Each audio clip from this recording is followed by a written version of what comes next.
मैंने आपको बताया कि यहाँ पे ये एस्टर है, ये सॉरी कार्बोक्सिलिक एसिड है। कार्बोक्सिलिक एसिड जब अल्कोहल के साथ में अटैच होता है तो एक बॉन्ड बनता एस्टर बॉन्ड, है, एस्टर। Very good. तो एस्टर बॉन्ड फॉर्म होगा और H2O रिलीज हो जाएगा। ओके बच्चा, मैंने आपको कहा था 1 glycerol molecule, 2 fatty acid molecule और साथ में 1 मॉलिक्यूल ऑफ फॉस्फेट, है ना, या फॉस्फोरिक एसिड। तो इधर जुड़ेगा बच्चा plus OH, P double bond O, OH, OH, ठीक है। यानी फॉस्फोरिक एसिड का फॉर्मूला होता है बेटा H3PO4। तो 1 2 3 H3PO4 1 2 3 4। तो ये फॉस्फोरिक एसिड का फॉर्मूला हो गया। इनके बीच में भी H2O निकल जाएगा। अब निकल गया तो अब अल्टीमेटली जो प्रोडक्ट बना वो प्रोडक्ट क्या बना बच्चा? वो प्रोडक्ट बना CH2O, C double bond O R। दूसरा इसके साथ में ये अटैच है CHO, C double bond O R dash, और देन CH2O, ये वाला O plus phosphate P double bond O OH O। ये स्ट्रक्चर हो गया बेटा आप लोगों का फॉस्फेट का। ओके, ये स्ट्रक्चर किसका हो गया? फॉस्फेट का। अब बेटा इस फॉस्फेट के साथ में अटैच होगा कोलिन। हमें स्ट्रक्चर बनाना है लेसिथिन का, क्योंकि एनसीईआरटी बुक में दे रखा है लेसिथिन। तो लेसिथिन के स्ट्रक्चर बनाने के लिए हमें इस फॉस्फोलिपिड में ऐड करना पड़ेगा क्या बच्चा? कोलिन। ओके, क्या ऐड करना पड़ेगा? कोलिन। तो कोलिन का स्ट्रक्चर क्या होता है? कोलिन का स्ट्रक्चर होता है बच्चा CH2OH, CH2N, CH3, CH3, CH2OH, CH2N, CH3, CH3, CH। ये स्ट्रक्चर हो जाता है बच्चा किसका? कोलिन। अब इस कोलिन को मैं इसके साथ में बॉन्ड करूंगा, तो मैं बॉन्ड करवाऊंगी तो एक्चुअली इस वाले फॉस्फेट के OH और इस OH के बीच में बॉन्डिंग होगी। तो जब इन दोनों के बीच में बॉन्डिंग होगी तो निकलना तो हर जगह से पानी ही है। निकलना तो जहां पे भी बॉन्ड बनता है वहां पे पानी ही निकलता है, ठीक है। तो ये तो निकलेगा तो इसके अंदर पानी ही। अब जब पानी निकल जाएगा तो अल्टीमेटली इसके अंदर क्या अटैच होगा? तो मैं अब इस डायग्राम को यहाँ पे ड्रॉ करती हूँ।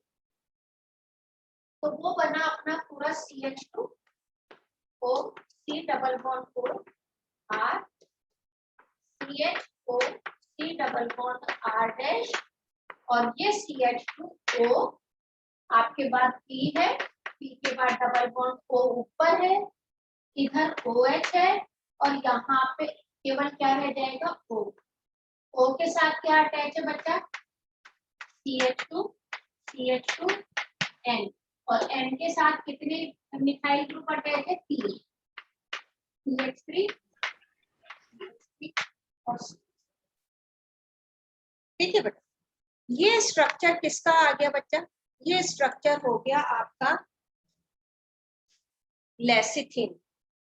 ये स्ट्रक्चर जो बना है वो स्ट्रक्चर है लेसिथिन, और lecithin is a special phospholipid. ये एक स्पेशल फॉस्फोलिपिड है। It is very important for our body, हमारी बॉडी के लिए बहुत इंपॉर्टेंट होती है। अब बात आती है कि इसकी इंपॉर्टेंस कहाँ है ना, इसकी इंपॉर्टेंस कहाँ आती है? तो बेटा जितनी भी आप लोगों ने सेल मेम्ब्रेन का स्ट्रक्चर पढ़ रखा है कि the cell membrane is made up of lipid bilayer. Actually वो जो लिपिड बाइलेयर है ना वो फॉस्फोलिपिड की ही बनी है ना। यही पढ़ा था ना बेटा अभी लास्ट टाइम में आपने पेपर दिया है कि द लिपिड बाइलेयर जो है that is made up of phospholipid. तो it is made up of this phospholipid. अब बात आती है कि आपने पढ़ा था कि जो लिपिड बाइलेयर है वो इस तरह से अटैच, यानी कि सर ने बताया होगा कि लिपिड बाइलेयर, सर ने क्या, मैंने भी बताया था कि ये वाला एंड, बच्चा ये वाला पोर्शन रब कर दूं कहो तो, अगर उतार लिया है तो आपने। Yes ma'am. Yes ma'am.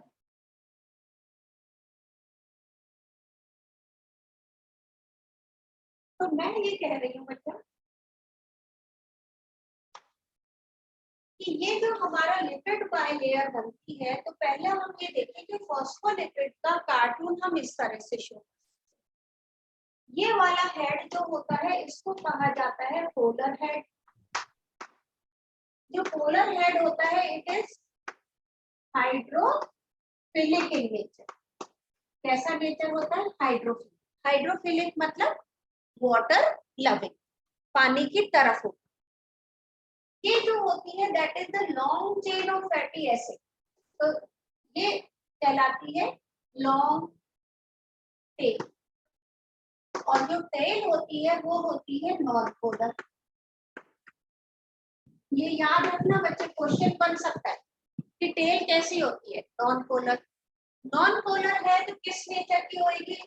It will be hydrophobic. Hydrophobic का मतलब होता है वाटर हेटर, ये जिसको वाटर से डर लगे, यानी this will always move away from water, ये अपने आप को हरदम पानी से बाहर रखने की कोशिश करे। तो सपोज अगर मैं एक फॉस्फोलिपिड ले लूं और उसको पानी के अंदर डालूं, पानी के अंदर डालूं, तो पानी के अंदर डालते ही फॉस्फोलिपिड जो है वो ऐसे दो लेयर बना,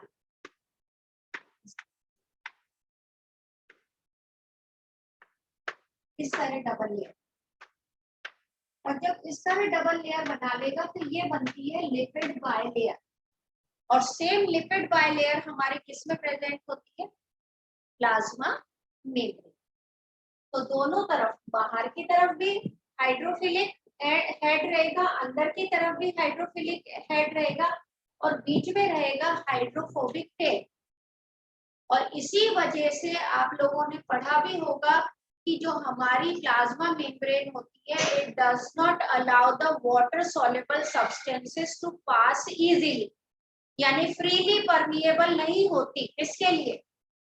वाटर लविंग सब्सटेंसेस के, ठीक है, यानी वाटर सॉल्युबल चीजें इसमें से फ्रीली पास नहीं होती। मैं ये नहीं कह रही पास ही नहीं होती, निकल जाती है, लेकिन उसके लिए स्पेशल प्रोटीन चाहिए होते हैं जिनको टनल प्रोटीन्स कहते हैं, ठीक है, वो एक अलग चीज है। लेकिन यहाँ पे हम लोग ये करते हैं।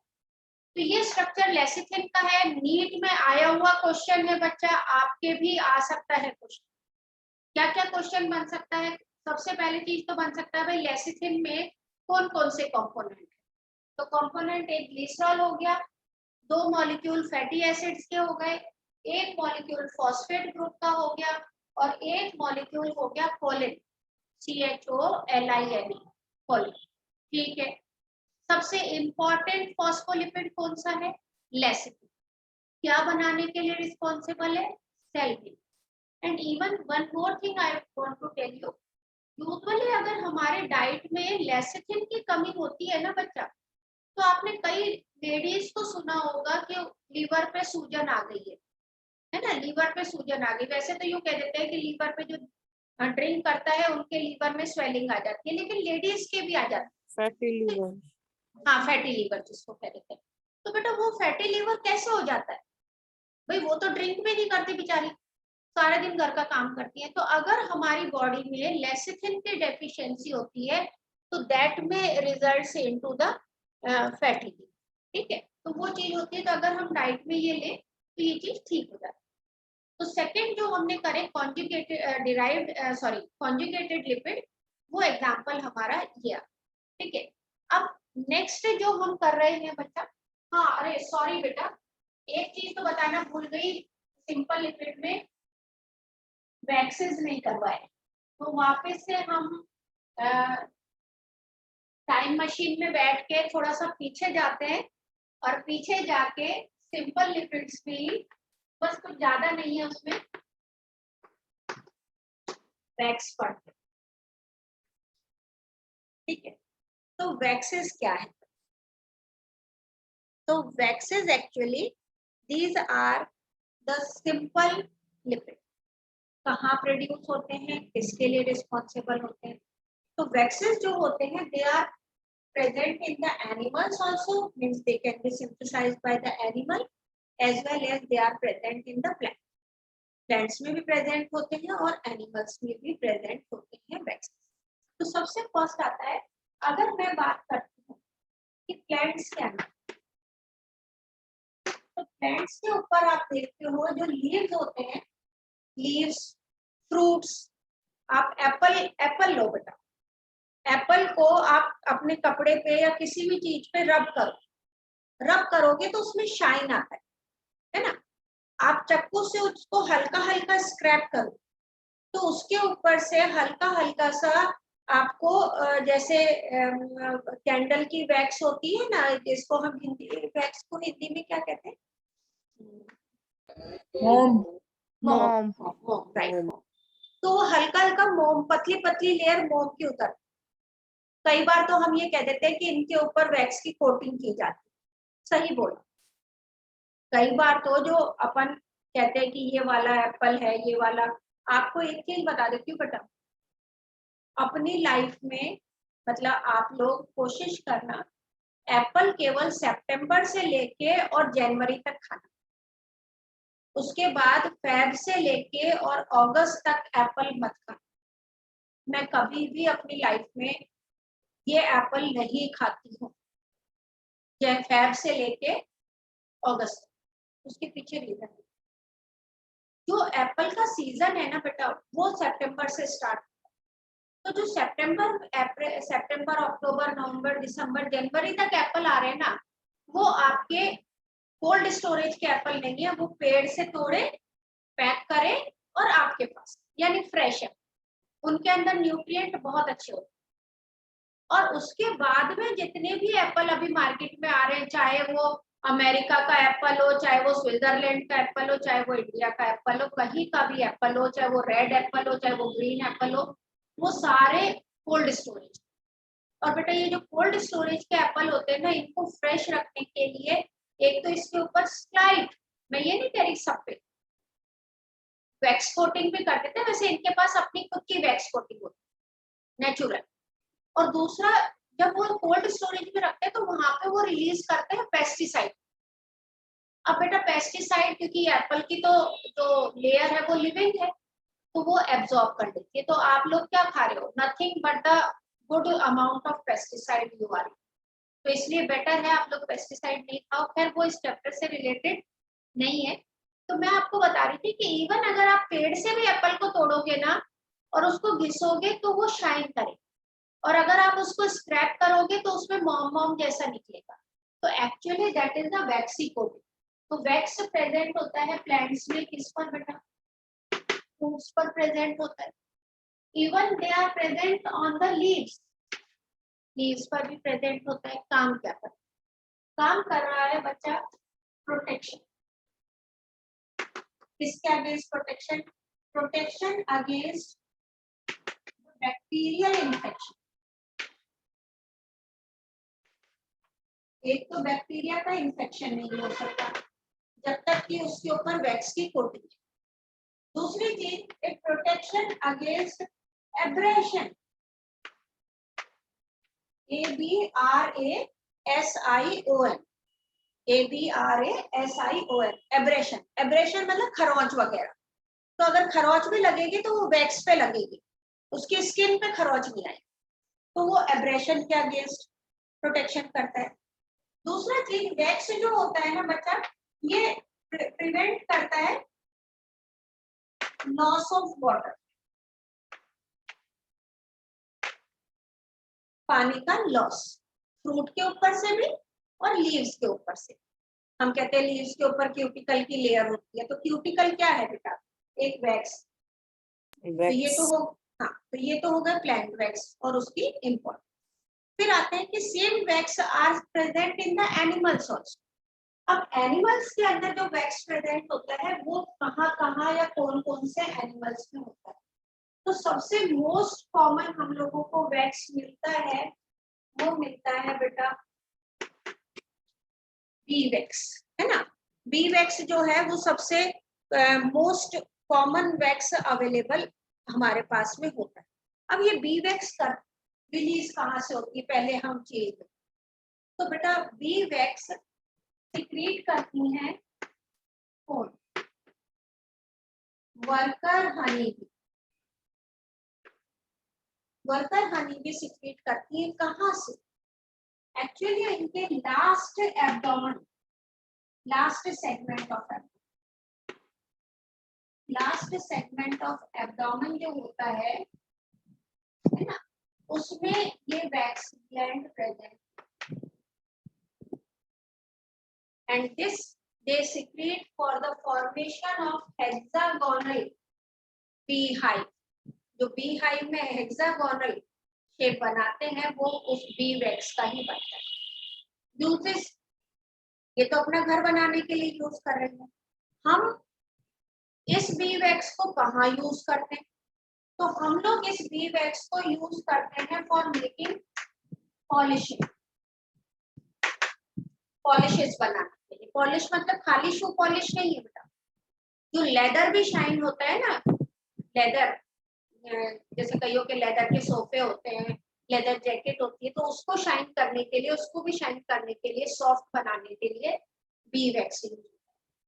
फर्नीचर, पुराने जमाने के अगर आप फर्नीचर देखो ना बेटा, ऐसे शाइन करते थे और मजाल के उसके ऊपर कोई टर्माइट वगैरह लगता है। क्यों, क्योंकि वो जब फर्नीचर बनाते थे ना उसके बाद उस पे वैक्स की पॉलिशिंग करते थे और वो बी वैक्स की पॉलिशिंग करते, तो वो उसकी लाइफ को एनहांस कर देती है। उसमें पानी से कोई वो नहीं होता कि भाई पानी एब्जॉर्ब कर जाए, तो it is use for polishing. Even जो हम लोग बहुत महंगी महंगी फेस पे लगाने वाली क्रीम्स यूज करते हैं, उसके अंदर भी ये बी वैक्स आता है। ठीक है, तो ये हो गया बी वैक्स। अब आता है हमारी बॉडी में भी वैक्स बनता है, तो हमारी बॉडी में वैक्स कहाँ बनता है, तो हमारी बॉडी में जो वैक्स बनता है उसको कहा जाता है ह्यूमन बीट, उसे कहा जाता है सीबम। तो sebum is the human wax, या इसको कहा जाता है सेरुमिनस वैक्स, CERUMENUS, MENOUS, सेरुमिनस वैक्स। कहाँ बनता है, सिंथेसाइज किधर हुआ, तो सिंथेसाइज होता है हमारे कान की जो केनाल होती है, तो हम इसको कहते हैं, इस केनाल का नाम है एक्सटर्नल ऑडिटरी कैनाल। हाँ बेटा, एक्सटर्नल ऑडिटरी कैनाल में सिक्रीट होता है, और उन ग्लैंड्स का नाम क्या है, तो उस ग्लैंड को हम या तो सेरोमिनस ग्लैंड कहते हैं, सेरोमिनस ग्लैंड कहते हैं, या फिर आप सिंपल लैंग्वेज में उसको वैक्स ग्लैंड कहते हैं। तो ये ग्लैंड हमारी एक्सटर्नल ऑडिटरी कैनाल में प्रेजेंट होती है। ठीक है, क्लियर है बच्चा यहाँ तक? Yes, sir. हाँ, अब बात आती है इसका फंक्शन क्या है, भाई काम क्या कर रहा है। रिलीज तो हो गया, हम क्या निकाल निकाल के मोमबत्तियां थोड़ी बनाएंगे इसकी, कि मोमबत्तियां बना ली दिवाली पे, पूरे साल भर इकट्ठे कर रहे हैं, कान में से सब वैक्स, मोमबत्ती बनाई दिवाली पे लगा दी सारी जगह, पटाखे भी छुड़ा रहे हैं, नहीं बेटा। एक्चुअली इतनी तो रिलीज नहीं होता। एक्चुअली इसका फंक्शन क्या है, तो फंक्शन ये है बेटा, पहला फंक्शन तो मैंने अभी अभी बताया, बैक्टीरियल इन्फेक्शन से प्रोटेक्शन देता है। जैसे प्लांट के ऊपर वो बैक्टीरियल इन्फेक्शन से, तो ऐसे ही हमारे जो ईयर कैनाल है उसमें वो बैक्टीरियल इन्फेक्शन से प्रोटेक्शन प्रोवाइड करता है। कनोपिया जॉइनिंग नाउ, तो सबसे पहला तो किससे प्रोटेक्शन कर रहा है, प्रोटेक्शन फ्रॉम बैक्टीरियल, ठीक है। इसके